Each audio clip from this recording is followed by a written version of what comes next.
Alright, got my hands on a brand new LG G4. We're going to do some durability tests on it today, the first of which is taking my keys and seeing how the leather back handles being scuffed up.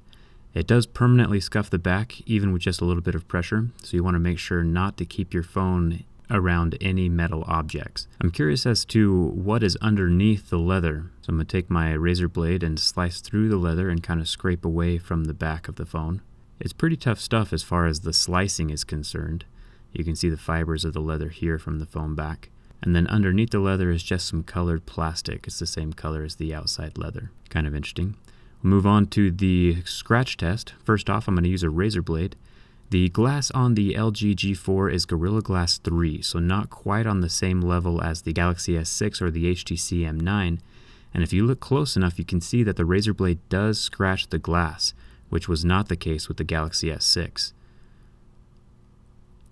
Taking my keys though and trying to scratch the glass was a little bit better for the phone. The scratches from the keys did not show up. So the glass is still scratch resistant, just can't handle the razor blade. Now we're going to move on to the burn test. You can see that the plastic edge of the phone and the leather back both start burning almost immediately. So if you're going to save a bunch of kittens from a burning building, you might want to leave your phone outside. LG calls the screen an IPS quantum display. You can see the pixels shutting off from the extreme heat of the lighter on the front edge. The Quad HD Super AMOLED screen from the Galaxy S6 had the same response, which was interesting. The pixels mostly recovered after the flame was removed.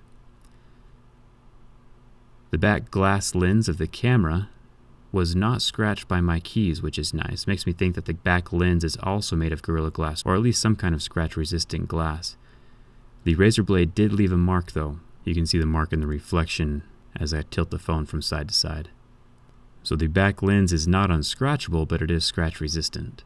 Now on to the bin test. If you remember, the HTC M9 failed miserably, while the Galaxy S6 did survive the bin test. I am putting all of my effort into bending this phone. It survived the first round, and I'm going to give it one more shot. Still nothing. I think it's partially because a removable battery, which the LG G4 has, is more rigid than a permanent internal battery. It adds structural integrity to the phone. I'd say that this phone takes second place to the Galaxy S6 as far as durability goes. It is hard to compete with a metal body and Gorilla Glass 4. Still a solid phone though, I enjoyed testing it. I've linked the Galaxy S6 and HTC M9 teardown videos, as well as the repair video for this LG G4. Thanks a ton for watching, and let me know what other devices you want to see tested. Hope to see you around.